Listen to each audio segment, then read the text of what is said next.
excuse me. What I want to highlight on page 1 is a new indicator that I've added based on some research I've seen that looks at the risk on and risk off trade. Some interesting research that basically says if to take a look at the VIX and the 30-period moving average versus the 10-period moving average. When the 30 is greater than the 10, in other words, it's getting less volatile, then we have a risk-on trade, and when we have when the 30 is less than the 10, in other words, the 10 period is higher, then we have risk off, and that would be a sharp rise in the VIX. And if you take a look at the long-term chart on VIX, VXX, you'll see why that's the case. And so what I'm doing now is I designed a spreadsheet to divide the 30-period MA by the 10.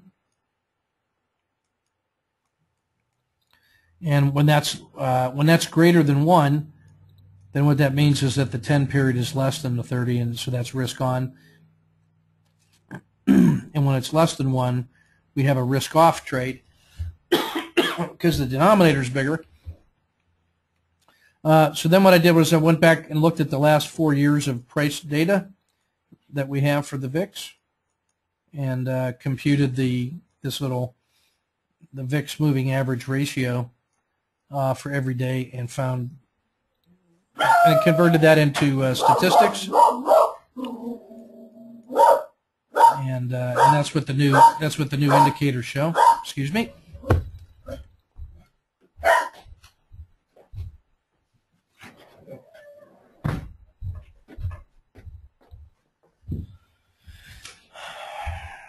And so what we have right now are these two indicators here that I'm showing.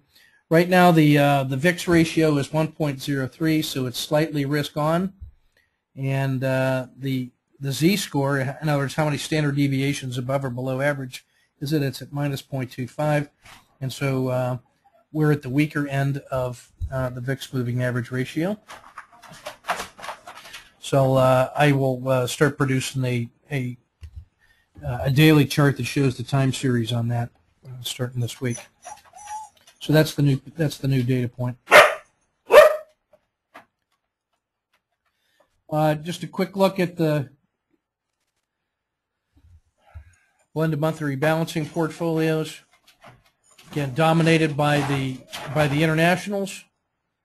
ETF2 is actually adding a position in China, the FXI, because that's the best in the database.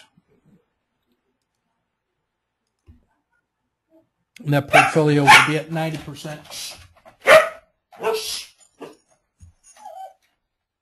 Sorry.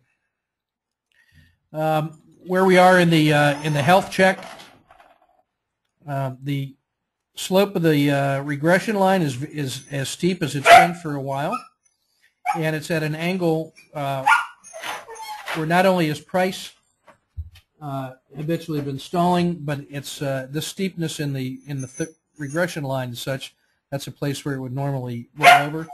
So I'm trading this as a bi-directional market, and I see us in the tactical range now, and a retracement here would not be unusual.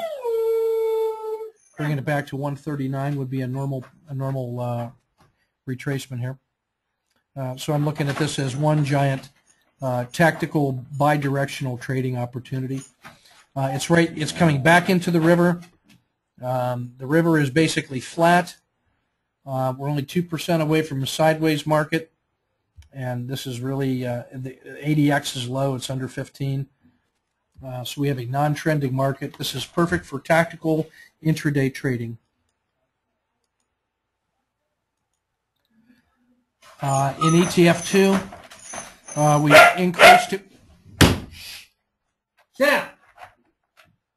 In ETF2, we're at 90% cash, 10%. I mean, 90% invested, 10% cash. We're adding a FXI.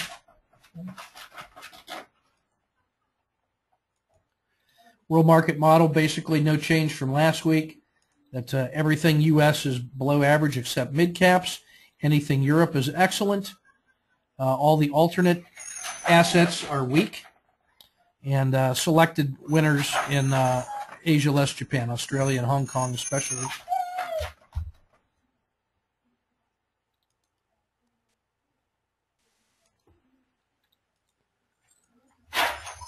This is the ETF2 database update.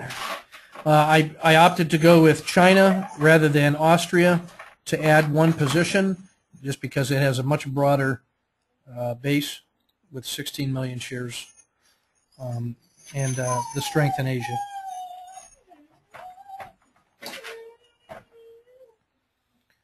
And looking at the Dow 30 using the same lens, you'll notice that Bank of America, JP Morgan, and Travelers, 3 out of the top 5 are financials. Cisco is of interest. It is a tech leader. If you look at Cisco and compare that to Hewlett-Packard, Intel, Microsoft, IBM, Cisco looks like the tech leader coming out of that weak area. All right.